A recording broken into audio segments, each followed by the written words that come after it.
الذي نحمده ونستعينه ونستغفره ونؤمن به ونتوكل عليه ونعوذ بالله من شرور أنفسنا ومن سيئات أعمالنا من يهده الله فلا مضل له ومن يضلل فلا هادي له ونشهد أن لا إله إلا الله وحده لا شريك له ونشهد أن محمدا عبد الله ورسوله أرسله الله تعالى بالهدى ودين الحق ليظهره على الدين كله وكفى بالله شهيدا فصلى الله عليه وسلم تسليما كثيرا كثيرا ثم أما بعد فإن أصدق الحديث كتاب الله وخير الهدي هدي محمد صلى الله عليه وسلم وإن شر الأمور محدثاتها وإن كل محدثة بدعة وكل بدعة ضلالة وكل ضلالة في النار.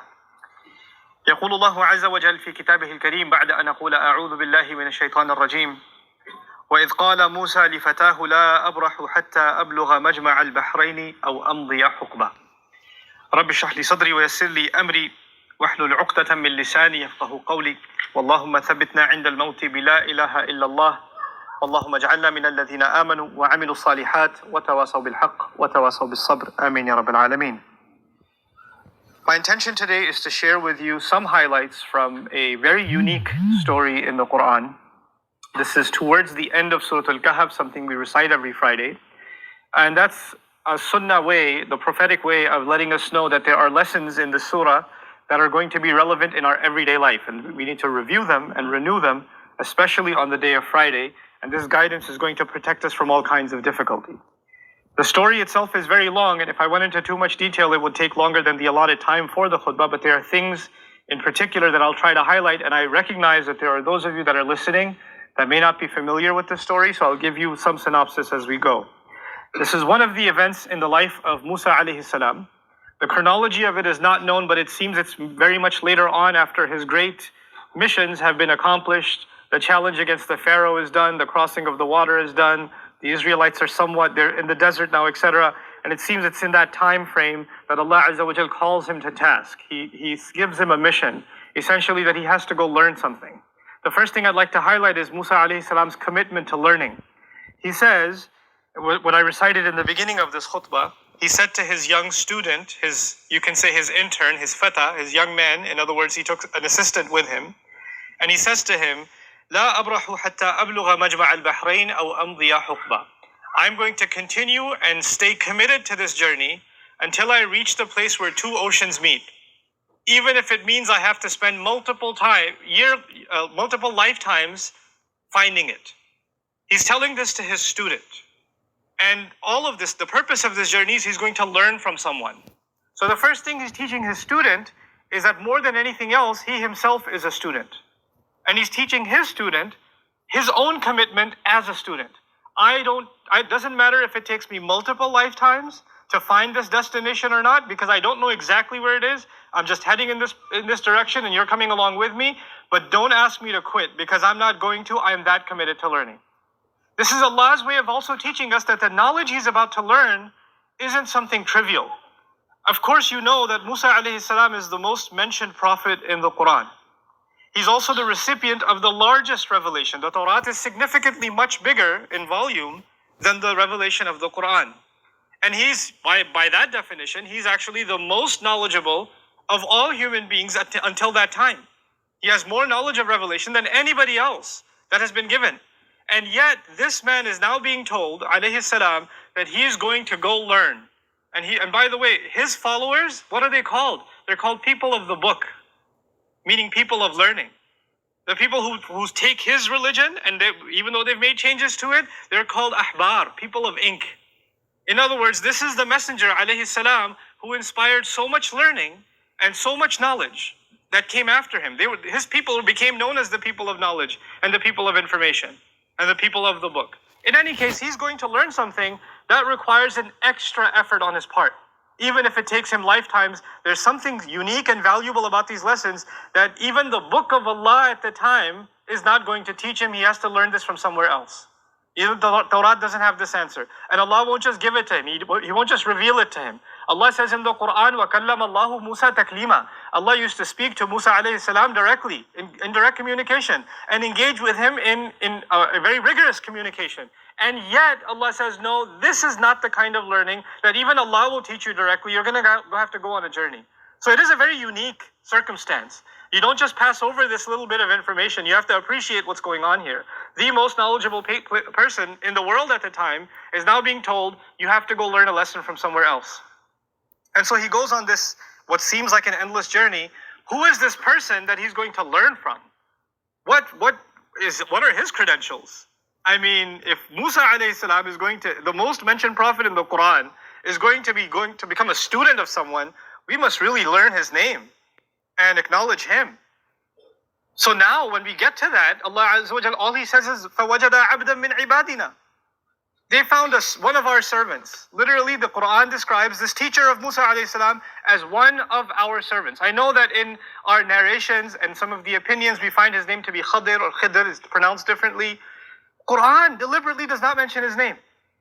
You would think this is a very important individual, and there's even an argument whether it's human or angel. It's not an issue in the Quran. The Quran didn't ask that question. We don't have to ask that question. The Quran gave us one bit of information about him. He was one of our slaves. What does that do? That actually teaches us something profound about those who reach the heights of knowledge. They are nothing more than a slave of Allah. Their titles, their credentials are insignificant before Allah. He's a mysterious figure that Musa alayhi salam just knows, this is the person I have to learn from. And it's really interesting also, Musa alayhi salam does not ask him his credentials and say, so I'm supposed to learn from you? I mean, where did you graduate from? What revelation do you get? Well, who are you supposed to be? Like, when you're learning from someone, you want to kind of size them up. There's nothing like it. Musa alayhi salam straight up goes to him and says, هَلْ أَتَّبِعُكَ عَلَىٰ أَن تُعَلِّمَنِي مِمَّا عُلِّمْتَ رُشْدًا. May I follow you? And he didn't say, هَلْ تُعَلِّمُنِي? Could you just teach me? I came all this way because apparently you know some things I don't know. So why don't you just tell me? I'm already tired. لَقَدْ لَقِينَا مِنْ سَفَرِنَا هَذَا نَصَبًا. Quran also describes Musa alayhi salam on this journey. We've been pretty exhausted. Mind you, this is the same Musa alayhi salam who's crossed the water, who's been in the desert, who's done quite a few pretty exhaustive things, who's been in Madian almost dying of dehydration to find water. This is the same Musa that went on this journey and says, I'm pretty exhausted by now. And after this exhaustion, he doesn't just say, can we just sit down here and learn now? Because it's been a pretty tough journey for me. He says to this individual, this abd bin ibadillah, he says to him, هَلْ أَتَّبِعُكَ? Can I follow you? This is interesting because it's what he's going to learn isn't just words. He has to follow him. This is a kind of learning that will come from experience. It's not book knowledge. It's not classroom knowledge. It's experience knowledge. And this is something Musa alayhi salam already knows. This person will teach me something that cannot come from books or words. He's going to show me certain experiences. So he's asking permission to follow him. And only by living those experiences will I learn something. And of course, his response is, you don't have the patience for it. لَن تَسْتَطِيعَ مَعِيَ صَبْرًا. I don't see you as capable of withstanding what's going to be coming. I don't see that you have the grit, the perseverance, the patience it takes to learn these lessons. And Musa alayhi salam then convinces him. And by the way, Musa alayhi salam could have also said, excuse me, I don't have patience. You know who I deal with? I dealt with Fir'aun. I debated with him. You know whose leader I am? Banu Israel. I don't have patience. You know what the kinds of things they've said to me? He doesn't say that. Clearly, Musa alayhi salam, you and I know, his patience has been tested throughout his life. Throughout his life, time and time again, his patience has been tested. And yet, these lessons, his teacher is telling him, they're not that easy. It's going to test your patience. You're going to lose it. You're not going to be able to withhold it. It's a pretty powerful statement to make. And for Quran to record it like that about Musa alayhi salam. And he says, سَتَجِدُنِي إِنْ شَاءَ اللَّهُ صَابِرًا. You'll find me patient. Inshallah, if Allah wills, I'm not saying that I have that capability, but if Allah grants me that capability, I will demonstrate patience to you. Okay, so that's his prerequisite for this learning. This is important for us because before we learn anything about these lessons, what we have to internalize is that these lessons cannot be learned if you're not patient. And these lessons will only be learned if your and my patience is tested, if we're put in difficult circumstances. These lessons are directly related to difficulty and hardship. where your patience and your grit is going to be put to the test. So this is what Musa alayhi salam is being told. And of course, Musa alayhi salam has seen difficulty before. This is not new for him. So he's pretty confident he'll be able to manage the situation. So they go on their way. And instead of me going ayah by ayah, I'll just share some highlights with you. The first stop on their journey is that they asked this teacher of his and Musa alayhi salam, they board onto a ship. حَتَّى إِذَا رَكِبَ فِي السَّفِينَةِ. Now when they board onto a ship, obviously there are people, they're travelers, and they ask these people, can we ride with you? So they've done them a favor. The circumstance is not just about a ship. You have to understand, now we have a situation where there are people who did other people a favor. The people that own the ship have done Musa alayhi salam and his teacher a favor by allowing them to ride along with them. They go on this ride, kharaqaha, he starts going, you can imagine, goes to the bottom of the ship and starts ripping out the planks and damaging the ship. It's now starting to sink from inside. And Musa alayhi salam's like, أَخَرَقْتَهَا لِتُغْرِقَ أَهْلَهَا? Have you just damaged this boat so you can drown the people that are on it? What are you doing? What an unheard of thing you're doing. لَقَدْ جِئْتَ شَيْئًا إِمْرًا. What a terrible thing you're up to. How could you do this? And the teacher turns to him and says, أَلَمْ أَقُلْ إِنَّكَ لَن تَسْتَطِيعَ مَعِيَ صَبْرًا. Didn't I tell you you don't have the patience for this? You can't learn these lessons. And he says, okay, لا تؤاخذني بما نسيت ولا ترهقني من أمري عسرا. Okay, don't hold me to this. Don't penalize me for this mistake, and don't make this hard for me. Fine. You just do what you do. But before we go any further, I want you to appreciate something. There are people that are going to be in your life and mine that you might be doing something good to. You did something good to them, and they do something terrible to you. And you're standing there, what? Why would you do this to me? Or you're a bystander watching, like Musa alayhi salam is a bystander watching. They did something good for us. Why are you hurting them? The last person you should be hurting is the one who did good to you. You know, like the poet says, أُعَلِّمُهُ الرِّمَايَةَ كُلَّ يَوْمٍ فَلَمَّا اسْتَدَّ سَاعِدُهُ رَمَانِي. I taught him how to do archery every day, and when his shot got really good, he shot me. You know, this idea is so weird. I was helping you. I did so much for you. How could you turn around and do this to me? This is what Musa alayhi salam is shocked about. Anyway, this is the first lesson. They go on. He doesn't know what the lesson is yet. He's still got questions in his head. Why did this happen? You don't have the patience. Let's keep going. Time for lesson number 2. And they go on to lesson number 2, and they see this kid. They don't know who this child is. And he just kills the kid. This man kills a child. This child has done nothing to you. He's committed no crime. They don't even know him. Musa alayhi salam is in absolute shock. By the way, this is the kind of person, Musa alayhi salam is the kind of individual that when a person was being beat up, he intervened. You remember earlier on in his life. Somebody was being beat up and he intervened and said, رَجُلَيْنِ يَقْتَتِلَانِ. And he went up and he punched the guy. Stopped it from happening. Now he's seen a child be killed. The shock and anger and frustration of Musa alayhi salam. أَقَتَلْتَ نَفْسًا زَكِيَّةً بِغَيْرِ نَفْسٍ. Are you serious? Have you killed a pure, innocent soul without it having, or this child having committed any crime? What kind of unheard evil have you just committed? لَقَدْ جِئْتَ شَيْئًا نُكْرًا. And the teacher turns to him again with this corpse of a child in front of him and says, أَلَمْ أَقُلْ لَكَ إِنَّكَ لَن تَسْتَطِيعَ مَعِيَ صَبْرًا. Didn't I say to you, you're not going to have the patience for this. You can't handle this. قَالَ إِنْ سَأَلْتُكَ عَنْ شَيْءٍ بَعْدَهَا فَلَا تُصَاحِبْنِي. Okay, he said, fine, if I ask you anything else, then okay, you don't have to accompany me. I got it. Okay? قَدْ بَلَغْتَ مِن لَدُنِّي عُذْرًا. From my end, I have no excuse. You have every reason to leave me. If I cross the line one more time, I've been disqualified. Now we've got 2 circumstances so far. One in which people did good to them, and apparently they did bad back. In the other, nobody did anything to you. You have nothing to do with this one. Why would you harm them? Why would you do something to them? And this is also something unfathomable for Musa alayhi salam. And then you get to the third circumstance. And فَوَجَدَ جِدَارًا يُرِيدُ أَنْ يَنْقَضَّ فَأَقَامَهُ. They went to some town, and فَأَبَوْا يُضَيِّفُهُمَا. They refused. The people refused to be hospitable to them in the least bit. Hey, do you know where the well is? Maybe we drink the water. Shut the door in their face, pushing them around. Nobody's offering them any help. And they're clearly not welcome where they are. أَبَوْا يُضَيِّفُهُمَا is I don't know. As a kid, I watched a lot of Western flicks. A guy walks into a salon and everybody somebody's chewing on a straw, just staring at him like there's about to be a gunfight or something. Like they're known, they're not welcome here. What you doing here, stranger? That kind of thing. So when that happens and they're not welcome, they're walking by and they see this monument type wall that's broken down and it's tipping over. Yuridu an yanqadda. It looks like it's going to tip over and damage the whole street. And his teacher says, yeah, we're going to work on this wall. We're going to fix this whole wall in the middle of town. People are cursing at them. People don't care for them. People are clearly letting them know, you better leave here. You better get out of here. And they're fixing the street in the middle. They're fixing this wall in the middle. And Musa alayhi salam's like, these people are terrible to us. And they won't even give us so much as a sip of water. We've been working and laboring here all day building this wall. If you wanted, you could have been paid for this work at least. Maybe we would have gotten a couple of dollars here and there, and maybe we would have eaten something. But that much, and he says, this is it. This is the time you and I part.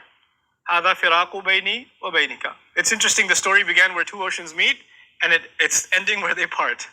These two are now parting. And in a sense, they're both also oceans of knowledge. Musa alayhi salam is the ocean of knowledge of revelation. And this teacher of his is the knowledge of this other kind of knowledge that doesn't come from books. But now they're parting. And so now he tells him the reasoning behind all three of these. There was a greater plan from Allah. And in this plan, those people whose ship was destroyed, actually their ship was about to be seized by the navy. The king was taking every ship to add to his navy. When they came by their ship, they saw the ship is damaged. They said, no good for the navy. They let it go.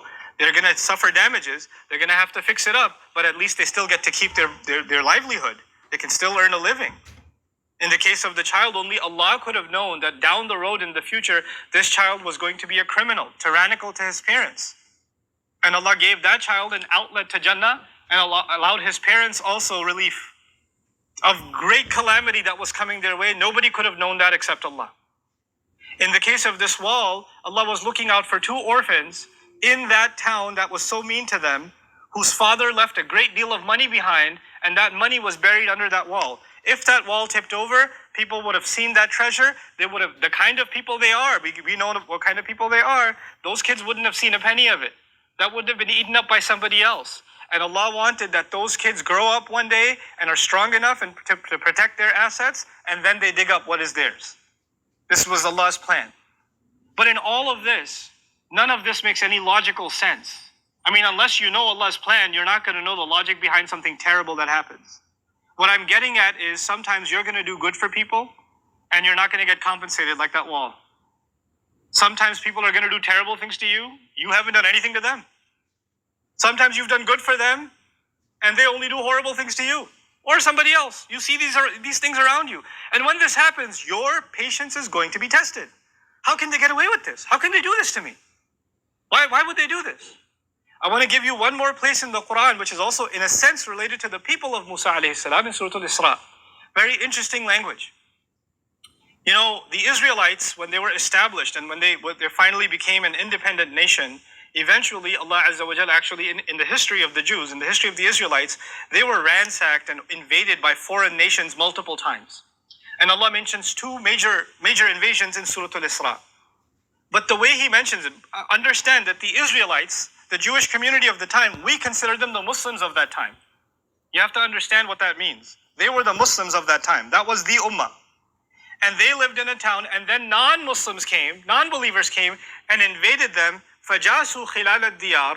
They broke into every home. You don't have to go further. When you describe soldiers breaking inside homes, then you know what happens next. That doesn't have to be spelled out. Everybody can know. Anybody who understands war knows. When militaries go into civilian towns, all unnamed kinds of atrocities take place. But that army that came in, you know what Allah called them? He says, بَعَثْنَا عَلَيْكُمْ عِبَادًا لَنَا أُولِي بَأْسٍ شَدِيدٍ. We appointed over you, meaning we sent to invade over you, servants of ours. The strangest phrase.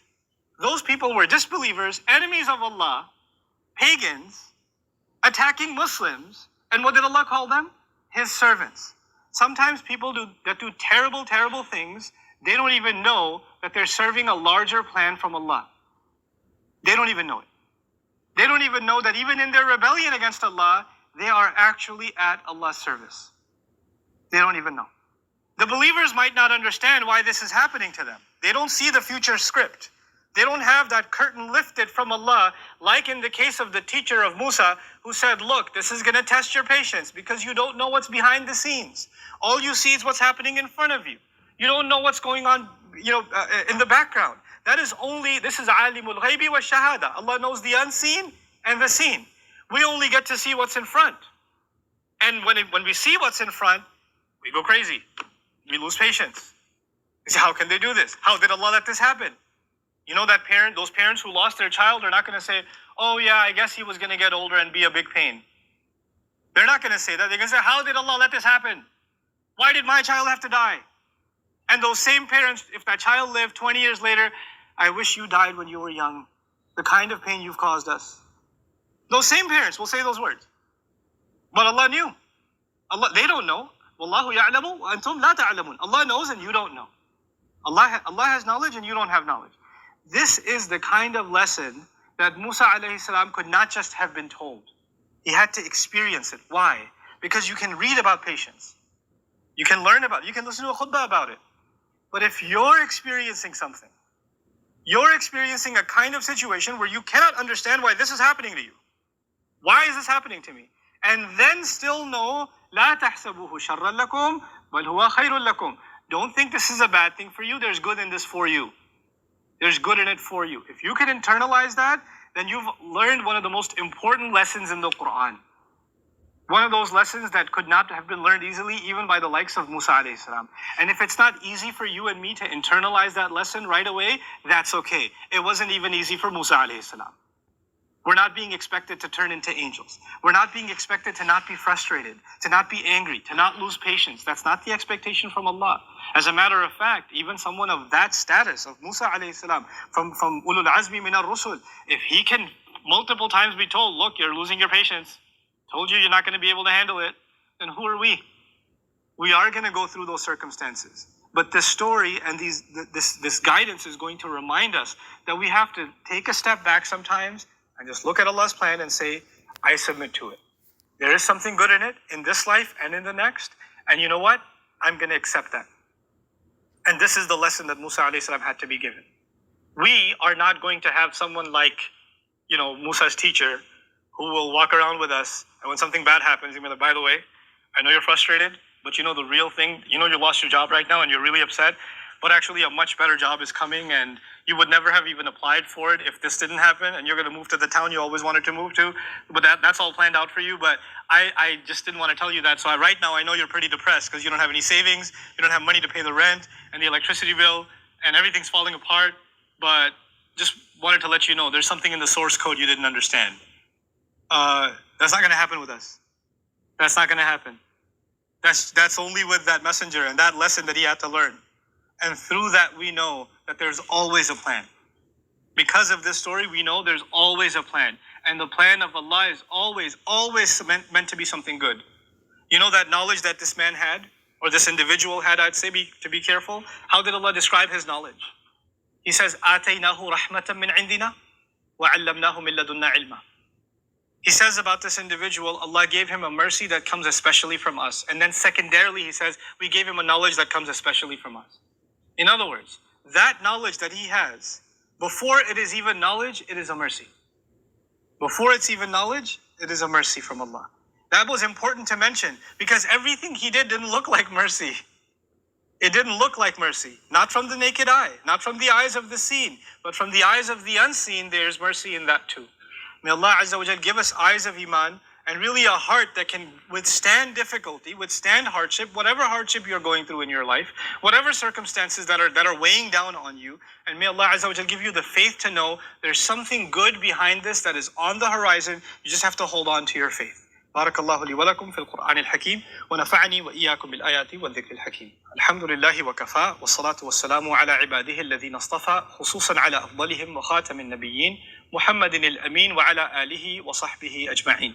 يقول الله عز وجل في كتابه الكريم بعد أن أقول أعوذ بالله من الشيطان الرجيم إن الله وملائكته يصلون على النبي يا أيها الذين آمنوا صلوا عليه وسلموا تسليما اللهم صل على محمد وعلى آل محمد كما صليت على إبراهيم وعلى آل إبراهيم في العالمين إنك حميد مجيد. اللهم بارك على محمد وعلى آل محمد كما باركت على إبراهيم وعلى آل إبراهيم في العالمين إنك حميد مجيد. عباد الله رحمكم الله، اتقوا الله، إن الله يأمر بالعدل والإحسان وإيتاء ذي القربى وينهى عن الفحشاء والمنكر ولذكر الله أكبر والله يعلم ما تصنعون. أقم الصلاة إن الصلاة كانت على المؤمنين كتابا موقوتا.